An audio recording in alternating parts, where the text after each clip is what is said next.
Hey guys, it's Nicole and I'm finally back with another video, trying to get through all the different videos that I need to edit, and today it is a Cheeky Studio design team layout. I'm also pairing it with a free sketch from the Create magazine that Scrapbook Generation used to put out.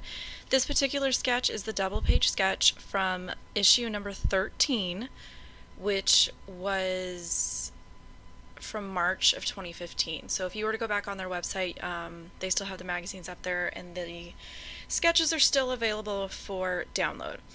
And then typically, like, I know most people have sort of like a workflow that they go with, whether they start with photos or they start with paper or they start with a sketch or there's like the same jumping off point.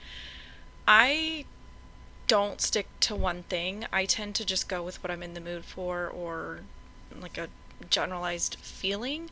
And so when Tuesday had sent me my May design team package, I was sort of gravitating towards the Flamingo Fun ephemera pack. And it was one of those things where as soon as I started going through it and I saw these little, to me, they look like water splashes and they're pink. And so I sort of instantly had this idea that I would pair it with pool photos. So for me, my jumping off point, this particular layout was starting from a set of embellishments. So from there, I went through my digital photos and I found photos of my kids swimming at a local pool. And then from there, I just decided that I was going to go ahead and pair it up with a sketch and kind of make my life a little bit easier instead of having to sort of come up with something on my own. I definitely like using sketches, so I am still sort of on this goal of working my way through all of the free sketches that were from that magazine. And I've got a checklist. I had showed it in a previous video, and I'm just kind of working off of this checklist that I have made for myself, and as I am doing the sketches, I'm sort of checking them off. Sort of lofty goal was I wanted to do every single sketch that was on there, not necessarily the cards. As of right now, I'm kind of just trying to hit each month, and then if I want to go back and complete either, the double or the single, whichever one I didn't do, that's sort of in the back of my mind as well. So again, this one is from issue 13, so that was one of the ones that I had not gotten to yet. I had not matched up photos for it yet, and pretty much I went based off of the photos that I had. I'm pretty sure were from my cell phone, and some of them, because I'm sure, as you guys know, when you take photos with your cell phone, the aspect ratio of your photo is very long and skinny. And if you have anybody sort of on either end of a landscape photo, you get these weird sizes. And so when I was looking at the sketch and I saw that there was 3x6 landscape oriented photos, I knew that that was going to be sort of this perfect thing for me. If it hadn't worked out for that, because this was sort of a pieced together photo collage, I could have very easily have switched up the sketch and just kind of made my own photo collage based on how my particular cell phone photos in this instance would have worked out. So you can always kind of mix things up, especially when it's sort of condensed into a photo grid, because you can just kind of play with your numbers and play with the math and get a general sized block of photos and kind of work from there.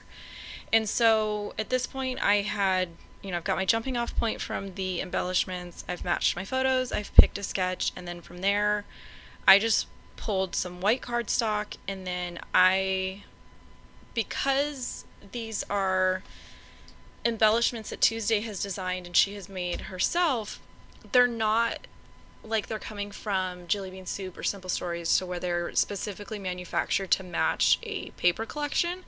So you're opened up to pretty much anything. So I was being lazy. I'll admit it, I was being lazy. I checked my sketch, and when I saw that there were strips that were going behind the photos, that's a really easy way to cheat with your 6x6 papers, because you can't see that they don't meet in the middle behind your photos anyways, they're hidden. So I just went through my 6x6 pads and I went very quickly, and basically I was looking for anything that had pinks, yellows, greens, aquas, the prominent colors that are showing up in the embellishment pack. And I didn't really want to have to go multiple pads. I kind of wanted to just pull one and go with it and kind of get it done. And so I ended up pulling, I think I already put it away. I have the scraps out. But it was a spring themed pad, and I'm not sure who this manufacturer is off the top of my head. But a lot of the more themed photos you could tell were spring, or not photos, but pattern papers. You could tell that it would have come from a spring pad. But I typically gravitate towards the tone-on-tone patterns anyways. And then there was a good chevron stripe that was multicolored. So those were sort of the patterns that I was pulling. And earlier I had just gone through and I literally just ripped out the patterns that matched and I liked. And then from that pile, I sort of culled it down into different things. And I think typically I normally wouldn't use this many patterns, including I had to go and pull out some 12 by 12 papers for my mat. And that was, I gotta be honest, it probably took me 20 minutes to narrow down a sheet of paper to put my photo collages on, and that was ridiculous. But it was mostly because I had decided to be lazy and use a 6x6 pad. I still needed some larger sizes to go with the larger parts of the sketch. And so I already had that notebook paper was already out on my desk as a scrap from a previous layout. It was the right size, so I was like, awesome, I'm just going to use that. It doesn't need to span the whole 12 inches. It's going to be hidden behind my photos. You know, I'm just trying to keep going and not sort of get hung up on it being like a perfect item or a perfect color or a perfect match. Just it works, it matches, I like it, move on.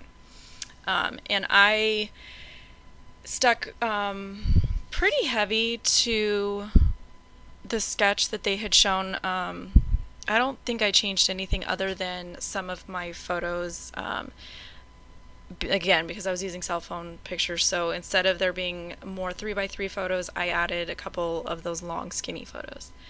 And then here I'm sorting through the different embellishments and trying to figure out what I wanted to use. And normally I tend to sort of hoard my pretties, you know, like Gollum with your precious, you know, only use as many as you absolutely need to use. No. Today I was like, you know what? There's 3 banners in here. I'm gonna go with it. And I don't typically use banners. Oh, and here's my title. I love Scrapbook Generation sketches when they sort of give you the prompt or the space or the opportunity to use those long titles where you're mixing different letter stickers, different colors, different sizes, different textures. I am all over that. But I suck, and I mean suck, at trying to think of a title on my own. And I didn't want to just put like Pool at the Rec Center or something like that. So if anybody else has this problem, I'm going to give you the tip that I use, and I do this all the time. I've done it when I needed a title for classes at my local store, when I'm doing my own stuff, is I will pull out a collection kit that either has cut-aparts, border strips, sticker sheets, anything like that. So basically I pulled out my Simple Stories file that had 3 different summer collections on it. I went straight to the sticker sheet and I started reading the phrases on there. And then from there I went and I looked at, it was one of their new summer collections, and it had all of the different pattern papers were displayed on the manufacturer thing that goes on the front of the kit. And basically there was a 6x4 card that you could cut out, and on the card it said tans will fade, but the memories, I can't read it, but the memories will never, oh wait, it's right here. Tans will fade, but the memories will last forever. And I was like, that is perfect. Like, it's something interesting, it's something creative, and it's the long title that sort of allows me to have fun with letter stickers and stuff. So if you're stuck on titles, ladies, check your stickers, check your cut-aparts, check that pre-printed stuff with your collections. And apparently I talked through the whole video, so here's some close-ups and a picture of the completed layout. And as always, I will post links below for Cheeky Studio, a discount code, and then in this case, since I used a Scrapbook Generation sketch, I will link to their sketch area on their store. I will catch you guys next time.